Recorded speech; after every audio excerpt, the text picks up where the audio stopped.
الحمد لله وكفى وسلام على عباده الذين اصطفى أما بعد فأعوذ بالله من الشيطان الرجيم إن عدة الشهور عند الله 12 شهرا في كتاب الله يوم خلق السماوات والأرض منها 4 حرم ذلك الدين القيم فلا تظلموا فيهن أنفسكم آمنت بالله صدق الله مولانا العلي العظيم۔ بزرگان محترم و برادران عزیز، ماہ محرم الحرام چل رہا ہے اور آپ کو معلوم ہونا چاہیے کہ محرم الحرام قمری اسلامی سال کا پہلا مہینہ ہے۔ اسی سے قمری اسلامی سال کی ابتدا اور شروعات ہوتی ہے۔ شریعت کی نگاہ میں اس مہینے کو بڑی ہی فضیلت و اہمیت حاصل ہے، جس کی تفصیل انشاءاللہ آج بیان کیا جائے گا۔ لیکن اسی کے ساتھ ساتھ ایک بہت بڑا المیہ اور افسوسناک صورتحال یہ ہے کہ امت میں اس ماہ محرم و محترم سے متعلق نظریاتی اور عملی طور پر بہت سی بدعات و رسومات، غیر شرعی افعال اور بے بنیاد باتیں عام ہیں۔ اس مہینے کے حوالے سے طرح طرح کی من گھڑت چیزیں عام کی گئیں جو کہ واضح طور پر قرآن و سنت کے خلاف ہیں۔ اس کا ایک بڑا نقصان اور خسارہ یہ ہوا کہ اس ماہ محرم کی حقیقت، فضیلت اور اہمیت سے متعلق صحیح اور معتبر دینی تعلیمات دھندلا کر رہ گئی ہیں، حتیٰ کہ امت کا ایک بڑا طبقہ اس ماہ محرم و محترم سے متعلق طرح طرح کی غلط فہمیوں کا شکار ہے اور دینی تعلیمات سے ناواقفیت ہی کا نتیجہ ہے کہ بہت سے سادہ لوح مسلمان اس ماہ سے متعلق نظریاتی اور عملی طور پر شریعت کے خلاف ورزی میں مبتلا ہو جاتے ہیں اور انہیں نہیں معلوم کہ اس ماہ کے بارے میں دین اسلام کا صحیح نقطہ نظر کیا ہے۔ اور اس تمام افسوسناک صورتحال میں عوامی ہی نہیں، حضرات اہل علم کی یہ بڑی ذمہ داری بنتی ہے کہ وہ اس ماہ سے متعلق قرآن و سنت کی روشنی میں امت کی رہنمائی فرمائیں تاکہ امت میں صحیح تعلیمات عام ہو جائیں اور خلاف شرع اور من گھڑت باتیں بتا کر ان کی نشاندہی کی جائے اور تاکہ ان سب خلاف شرع اور من گھڑت باتوں کا خاتمہ ہو سکے۔ اور ایک عام مسلمان کی بھی یہ بڑی ذمہ داری بنے کہ وہ اس ماہ سے متعلق مستند اہل علم اور مفتیان کرام سے رہنمائی لے، قرآن و سنت کی صحیح تعلیمات پر مبنی ان کی اس رہنمائی میں اس ماہ محرم و محترم سے متعلق اپنے نظریات اور اعمال کا جائزہ لے کر ان کی اصلاح کرے، ماہ محرم کی حقیقت، فضیلت، اہمیت کو سمجھنے کی کوشش کرے، نظریاتی اور عملی طور پر شرعی تعلیمات پر عمل کر کے اس ماہ کے فضائل حاصل کرنے کی کوشش کرے اور ہر اس نظریے اور ہر اس عمل سے اجتناب کرے، بلکہ اس سے بھی بڑھ کر نفرت اور بیزاری کا اظہار کرے جو قرآن و سنت کی تعلیمات کے خلاف ہو۔ یہی مسلمان کے ایمان کا تقاضا ہے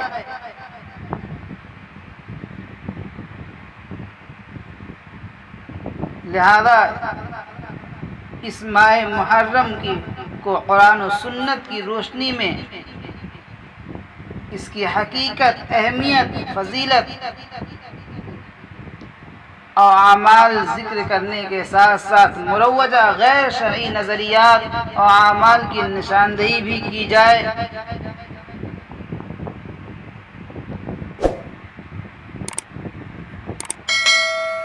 ماہ محرم سے متعلق امت میں متعدد غیر شرعی اور غلط نظریات و اعمال رائج ہیں، جن میں سے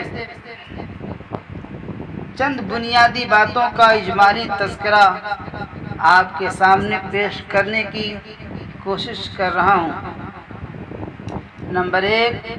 بہت سے لوگوں کا خیال یہ ہے کہ ماہ محرم یا 10 محرم کو جو فضیلت حاصل ہے وہ سیدنا حضرت حسین اور ان کے دیگر جانثار شہدائے کربلا رضی اللہ عنہم کی شہادت کی وجہ سے ہے، حالانکہ ظاہر ہے کہ یہ بات ہرگز درست نہیں ہے۔ دوسری بات یہ ہے کہ بہت سے لوگ سیدنا حضرت حسین اور ان کی دیگر جانثار احباب رضی اللہ عنہم کی شہادت کی وجہ سے اس مہینے کو غم کا مہینہ سمجھتے ہیں، جس کی وجہ سے وہ اس مہینے کو غم کے طور پر ہی مناتے ہیں۔ اسی بنیاد پر اس مہینے میں شادی بیاہ نہیں کرتے، مکانات کی تعمیر نہیں کرتے، خوشی کی کوئی بھی تقریب منعقد نہیں کرتے، جائز زیب و زینت اختیار نہیں کرتے، نئے کپڑے نہیں خریدتے ہیں اور نہیں پہنتے ہیں، عورتیں مہندی نہیں لگاتی۔ بعض لوگ غم کی وجہ سے اس مہینے میں سیاہ اور کالا لباس پہنتے ہیں اور سوگ مناتے ہیں، اور بعض لوگ اس مہینے کی شروعات میں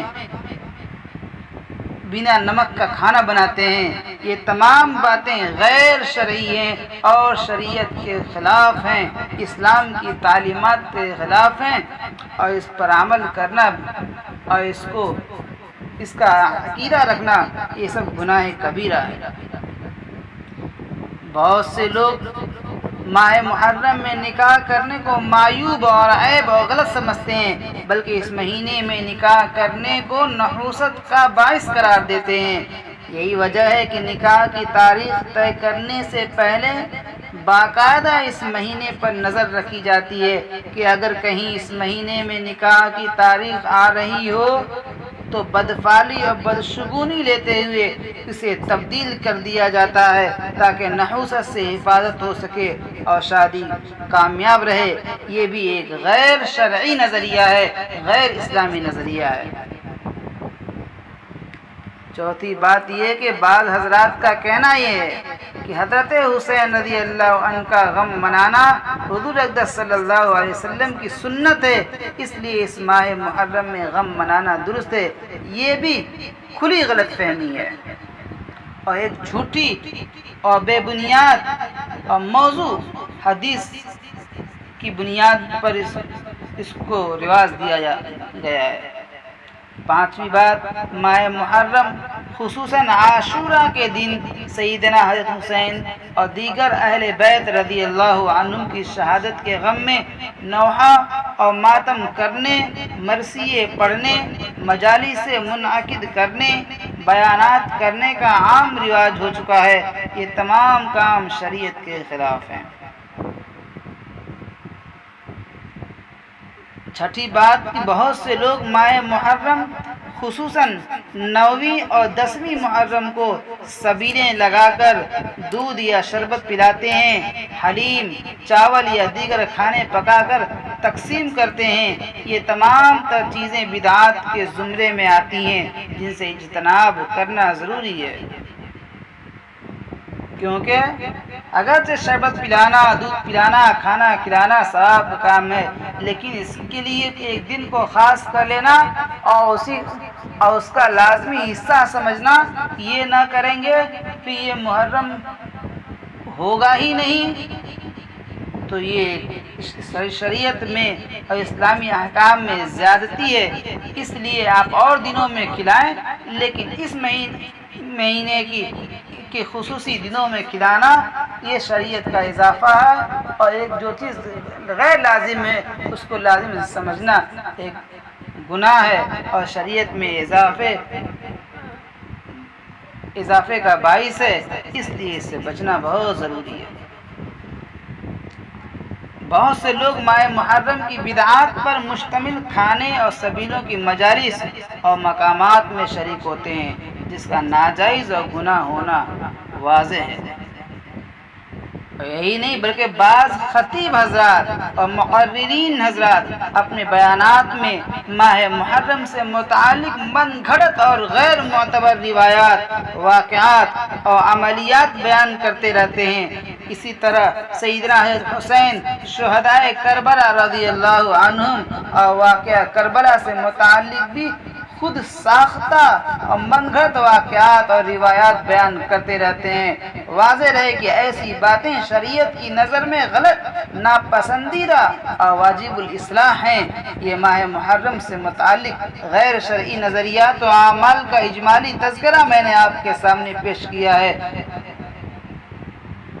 ان کی تفصیلات بھی اگر آخر میں موقع رہا تو بیان کی جائے گی انشاءاللہ۔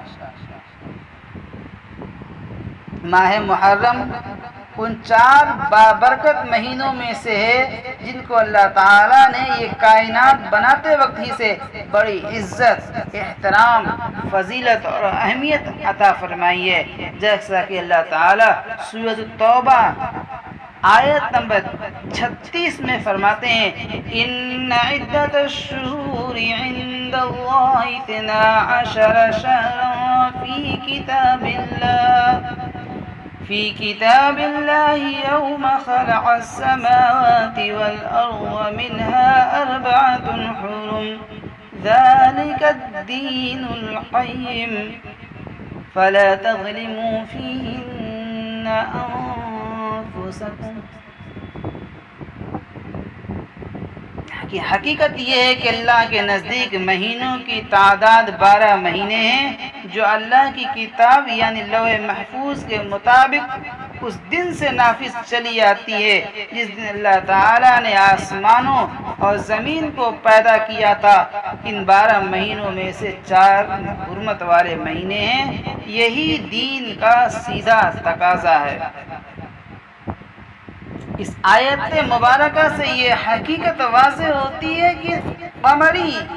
یعنی ہجری اسلامی سال کے 12 مہینے اللہ تعالیٰ نے خود مقرر فرمائے ہیں، جس سے قمری اسلامی سال اور اس کے مہینوں کی قدر و قیمت اور اہمیت بخوبی واضح ہوتی ہے۔ اسی طرح اس سے معلوم ہوتا ہے کہ ان 12 مہینوں میں سے 4 مہینے حرمت، عظمت اور احترام والے ہیں۔ ان کو اشہر الحرم کہا جاتا ہے۔ یہ مضمون متعدد احادیث میں آیا ہے جن سے ان 4 مہینوں کی تعیین بھی واضح ہو جاتی ہے، جیسا کہ صحیح بخاری میں ہے کہ حضرت ابو بکر رضی اللہ عنہ سے روایت ہے کہ حضور اقدس صلی اللہ علیہ وسلم نے حجۃ الوداع کے موقع پر ارشاد فرمایا کہ زمانہ اب اپنی اسی حیت اور شکل میں واپس آ گیا ہے جو اس وقت تھی جب اللہ نے آسمان اور زمین کو پیدا فرمایا تھا۔ اس ارشاد سے مشرکین کے ایک غلط نظریے اور طرز عمل کی تردید مقصود ہے، جس کا ذکر اس سورۃ توبہ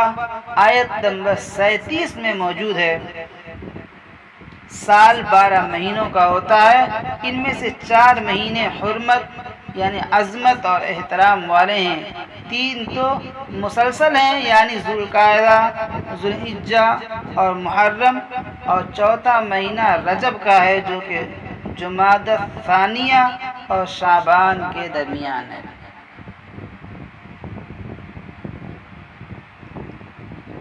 ان 4 مہینوں یعنی ذوالقعدہ، ذوالحجہ، محرم اور رجب کی عزت و عظمت اور احترام کی بدولت ان میں ادا کی جانے والی عبادات کے اجر و ثواب میں اضافہ ہوتا ہے، جبکہ گناہوں کے وبال اور عذاب میں بھی زیادتی ہوتی ہے۔ اس کا تقاضا یہ ہے کہ ان مہینوں میں عبادات کی ادائیگی اور گناہوں سے بچنے کا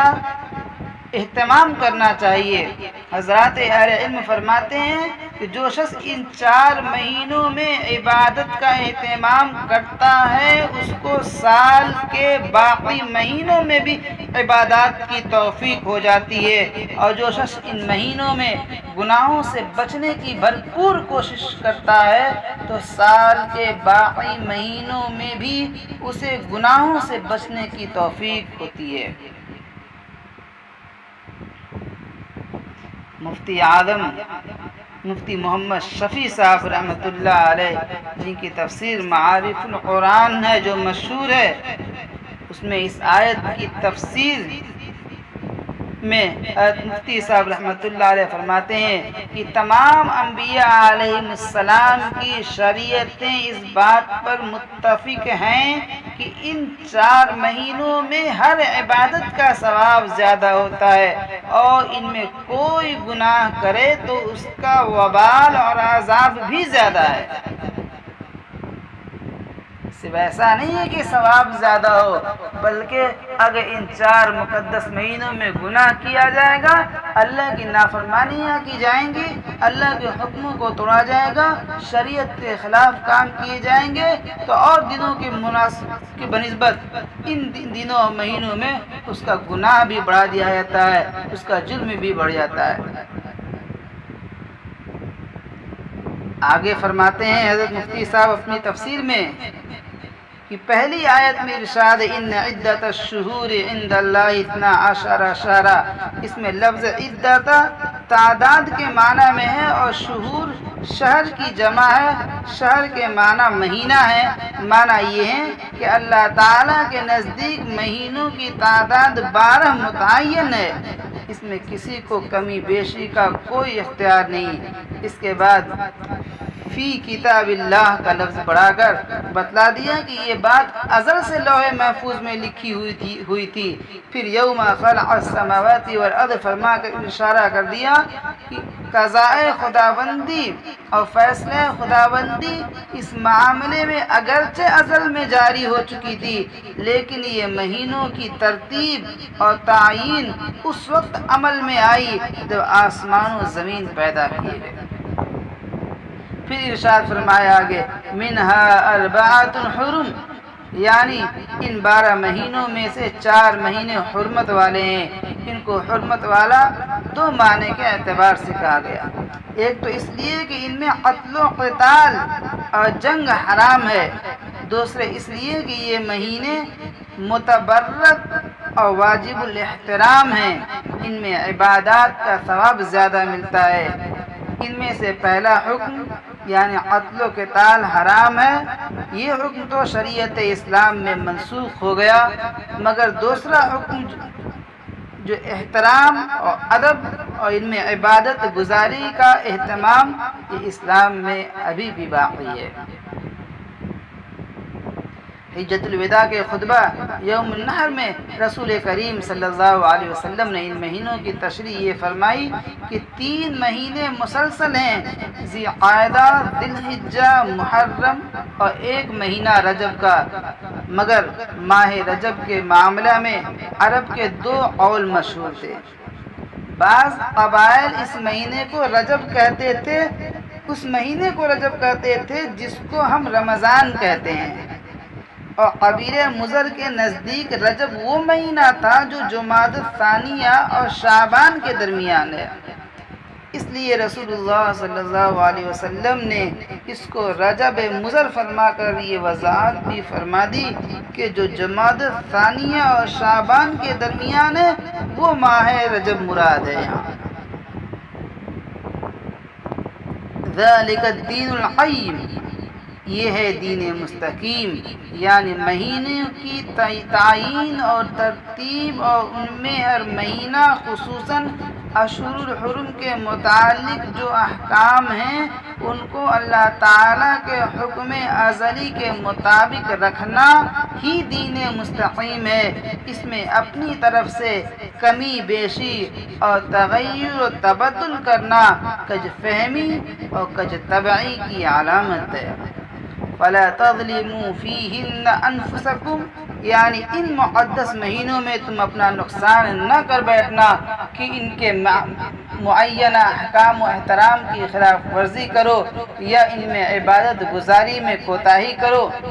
امام جساس رحمۃ اللہ علیہ نے احکام القرآن میں فرمایا کہ اس میں اشارہ اس بات کی طرف ہے کہ ان متبرک مہینوں کا خاصہ یہ ہے کہ ان میں جو شخص کوئی عبادت کرتا ہے اس کو بقیہ مہینوں میں بھی عبادت کی توفیق اور ہمت ہوتی ہے۔ اسی طرح جو شخص کوشش کر کے ان مہینوں میں اپنے آپ کو گناہوں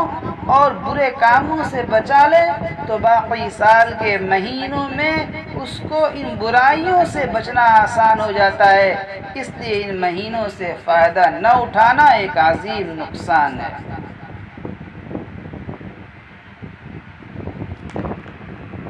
اس لیے میرے محترم بزرگوں، ان 4 مہینوں میں سے چونکہ ماہ محرم کا مہینہ بھی ہے، اس لیے اس کی عزت و احترام کا بھی یہی تقاضا ہے کہ اس مہینے میں عبادات کی طرف بھرپور توجہ دی جائے اور گناہوں سے بچنے کا خصوصی اہتمام کیا جائے۔ ویسے تو محرم کے پورے مہینے کی فضیلت ہے، جیسا کہ اوپر بیان ہوا، البتہ محرم کے مہینے میں خصوصیت کے ساتھ عاشوراء یعنی محرم کی 10ویں تاریخ کی فضیلت محرم کے باقی دنوں کی بنسبت زیادہ ہے۔ اس دن تاریخ انسانی میں متعدد عظیم واقعات کا ظہور بھی ہوا۔ عاشوراء کی اسی خصوصی فضیلت کی وجہ سے اس دن عبادات کی فضیلت اور اہمیت بھی زیادہ ہے۔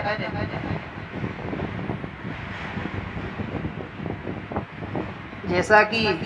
ہم نے آپ کے سامنے بیان کیا کہ ماہ محرم کی عمومی عبادات کی حقیقت اور اہمیت جس سے واضح ہوئی کہ محرم کے مہینے کی فضیلت اور اہمیت کا تقاضا یہ ہے کہ اس میں گناہوں سے خصوصی طور پر بچا جائے اور اس کے ساتھ ساتھ عبادات کا بھی خوب اہتمام کیا جائے۔ یہ عبادات دن میں بھی ادا کی جا سکتی ہیں اور رات میں بھی، اس کے لیے کوئی وقت یا تاریخ خاص نہیں اور نہ ہی اس کے لیے کوئی خاص عبادت مقرر ہے، بلکہ ہر شخص اپنے وسعت کے مطابق پورے مہینے کے شب و روز میں موقع محل کے اعتبار سے جس قدر فرائض و واجبات، سنتوں اور مستحبات اور نوافل اور ذکر و تلاوت اور دعاؤں اور صدقات اور روزوں اور دیگر نیک اعمال کا اہتمام کر سکتا ہے تو کرے، یہ بڑی ہی سعادت کی بات ہوگی۔